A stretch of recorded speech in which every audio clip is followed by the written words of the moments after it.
Hola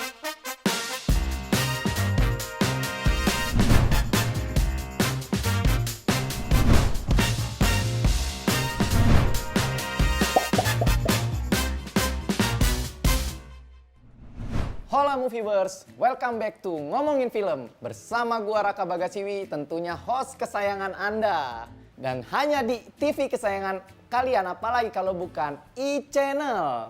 Hari ini gua akan mereview beberapa film bergenre komedi romantik. Film komedi romantik atau komedi romantis adalah film dengan alur cerita yang riang dan jenaka, serta berpusat pada kondisi ideal romantis. Nah, hari ini ada 3 film yang akan gue review. Dan film yang gue review itu tentunya adalah film populer. Tapi film ini mesti banget kalian tonton. Jadi penasaran kan film apa aja? Yuk, review film bareng gua.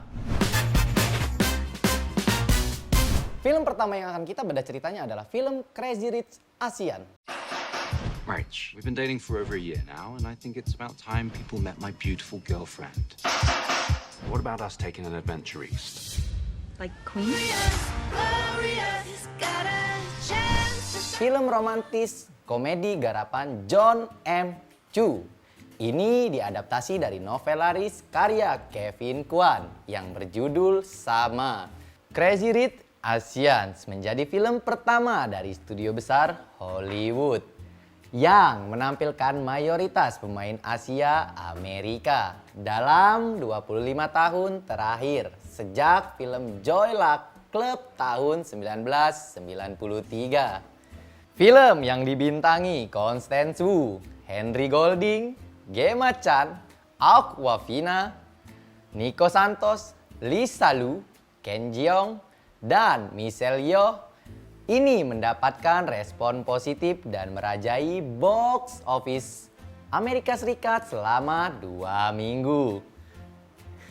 Bahkan film ini berhasil masuk 2 nominasi Golden Globe tahun 2019 yang biasanya hanya fokus pada film-film yang dibintangi aktor serta aktris Eropa dan Amerika. John M. Chu berhasil membawa nuansa Asia ke dalam film drama komedi berdurasi 119 menit. Dimulai dari jalan cerita yang sederhana, membuat kita akan terus duduk manis untuk menikmati setiap guyonan dan kejutan yang hadir dalam film Crazy Rich Asian. Sebagai warga Asia, tentunya lelucon khas Asia pun banyak yang relate dan membuat gua terus tertawa melihat film ini. Cerminan rasis yang masih terjadi terhadap warga ASEAN pun digambarkan di awal film tersebut. Eleanor yang diperankan Michelle Yeoh ditolak mentah-mentah di sebuah hotel di London karena tampilan orang Asia. Ia pun mengontak suami untuk membeli hotel tersebut.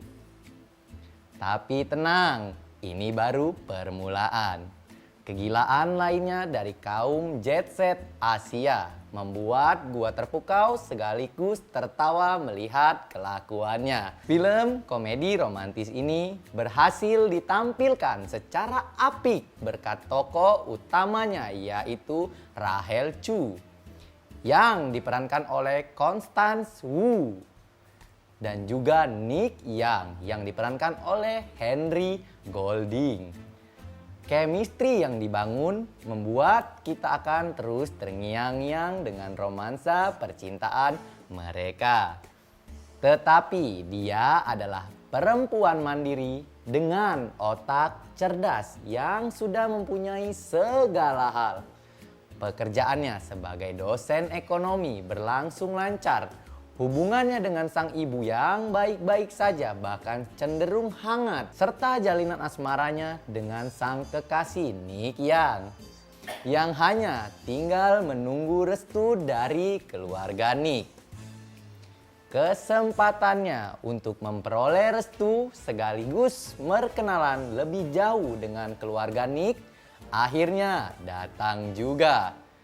Tatkala Nick mengajaknya untuk menghadiri pesta pernikahan sepupunya, dalam penerbangan lintas benua di kelas utama. Rahel mendapati fakta mengejutkan mengenai latar belakang kekasihnya.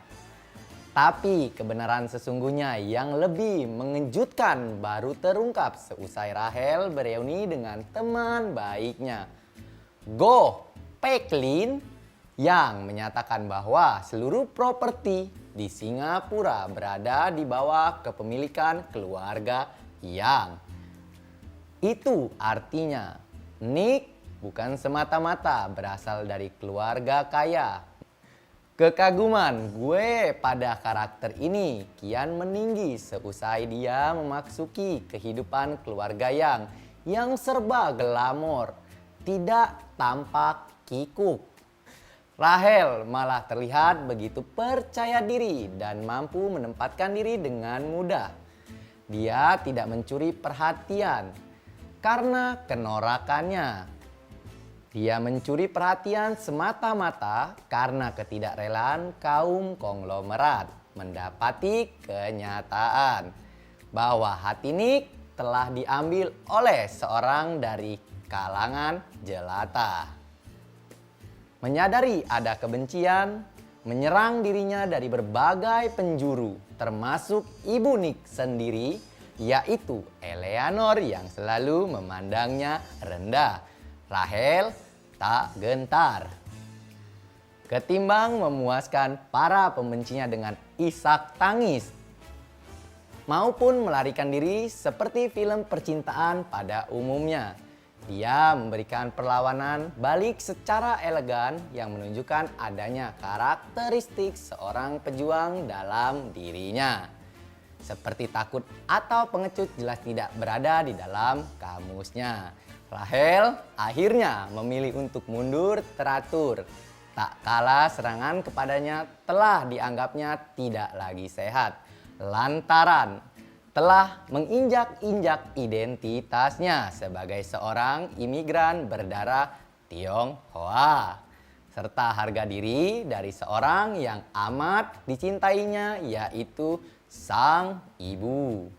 Di film ini, gua dapat mengambil pelajaran bahwa sang pembuat film ingin menghapuskan penilaian tentang sosok wanita kelas menengah ke bawah adalah manusia yang lemah dan tak berdaya. Melalui sosok Rahel, wanita tergambar menjadi sosok yang bisa berdiri sejajar dengan pria dan dapat mengambil keputusan apa yang terjadi pada dirinya. Tak peduli seberapa kaya raya dan berkuasa pasangannya, wanita tetap harus memiliki nilai integritas yang tinggi. Set yang ditampilkan di film ini pun tidak dibuat asal-asalan. Mata kalian akan dimanjakan oleh megahnya Singapura lewat penampakan properti kelas atas, kuliner yang menggiurkan, hingga bagaimana cara mereka mengadakan sebuah pesta. Tak hanya itu, kita juga dikenalkan dengan cinta keluarga yang identik dengan orang-orang Asia. So, menurut gua, Crazy Rich Asian adalah film yang sangat menyenangkan untuk dinikmati. Penuh dengan kejutan dan kegilaan. Tak lupa identitas kita sebagai warga Asia yang tak luput dari cerita keluarga, cinta, dan harta tentunya. Crazy Rich Asian merupakan film paket komplit yang benar-benar menghibur. Gimana? Moviewers, setuju nggak sama penilaian gua? Kalau menurut kalian gimana nih tentang film Crazy Rich Asian ini? Oke, di segmen selanjutnya gua akan membahas film lokal atau film Indo yang tentunya masih bergenre komedi romantis. Kira-kira apa ya? Jadi, jangan kemana-mana, tetap di Ngomongin Film.